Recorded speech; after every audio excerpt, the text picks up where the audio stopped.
Princess Leonor's final step in uniform leaves the crowd speechless. They thought it would be a simple farewell.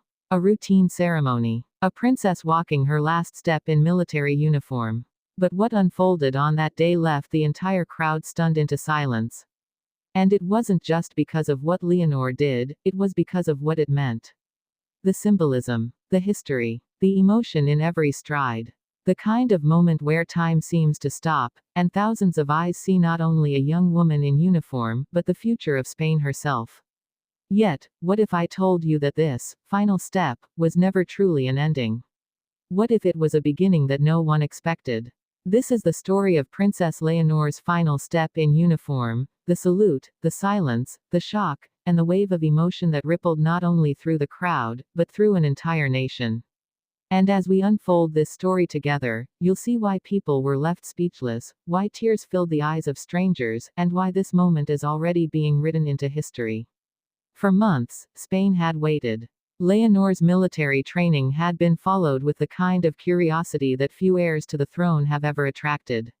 From the very first day she wore her cadet uniform, standing stiffly but proudly alongside her fellow students, the public could sense something different about her. She wasn't simply a princess in uniform. She was a symbol, a bridge between monarchy and modern Spain. Each salute, each march, each drill had carried more weight than just discipline, it carried expectation.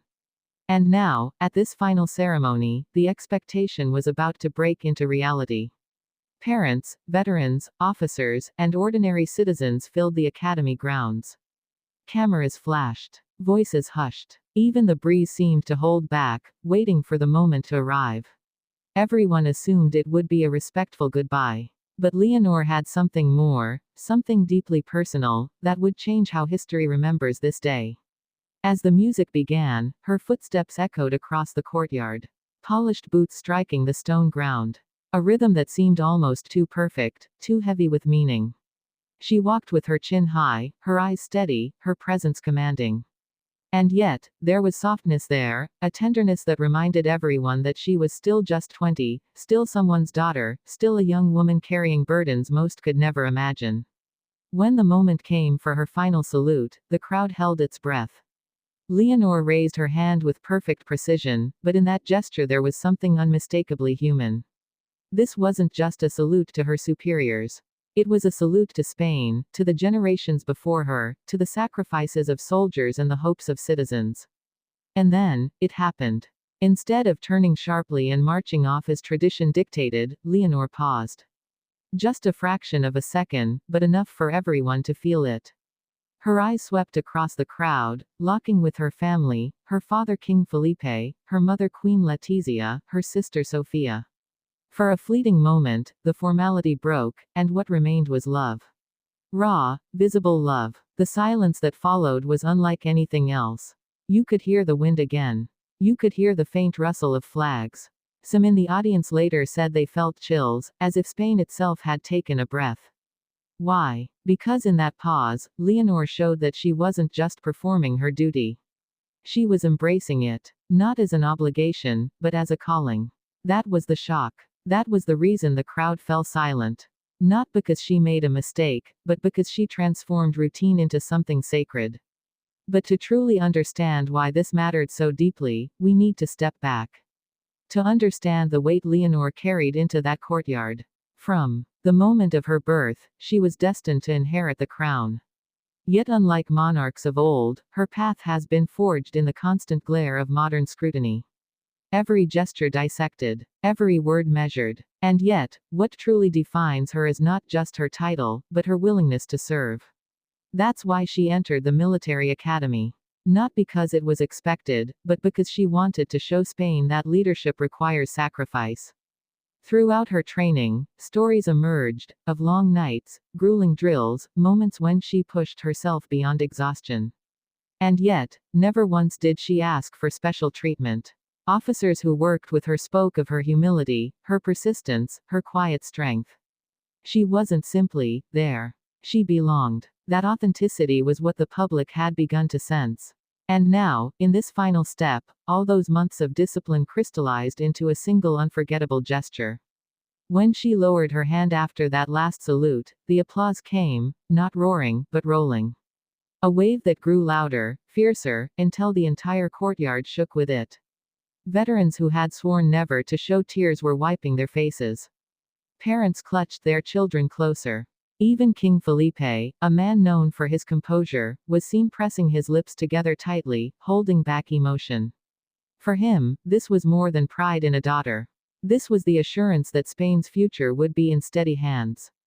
And yet, the story didn't end there. Because what followed only deepened the impact. As the ceremony concluded, Leonor turned once more, not toward the officials, but toward the ordinary citizens standing in the back rows. She placed her hand gently on her chest, bowing ever so slightly. A gesture so small, so personal, yet so revolutionary. In that instant, it wasn't about monarchy towering over the people. It was about a future queen bowing to them. A promise, unspoken yet undeniable: I see you. I serve you. That's why the crowd was speechless. That's why the moment carried such force. It wasn't simply the final step of a princess leaving uniform behind. It was the first step of a queen walking into her destiny. But as we piece this together, another question lingers: what does this mean for Spain? For Europe? For monarchy in the 21st century? Because Leonor isn't just another royal. She represents a generation facing challenges far more complex than crowns and ceremonies. Economic struggles, political divides, a world uncertain of its future. And yet, her willingness to embrace duty with humility gives people hope. A hope that leadership can be both strong and compassionate. A hope that the crown of Spain may not only survive, but thrive. Even now, replaying the footage of that day, analysts, historians, and ordinary viewers point out new details. The glimmer in her eyes. The way Sophia's face lit up watching her sister. The slight nod Queen Letizia gave, as if whispering, "Yes, that's my daughter." Each detail adds another layer, another thread in this tapestry of history. It's why this moment will not fade into memory.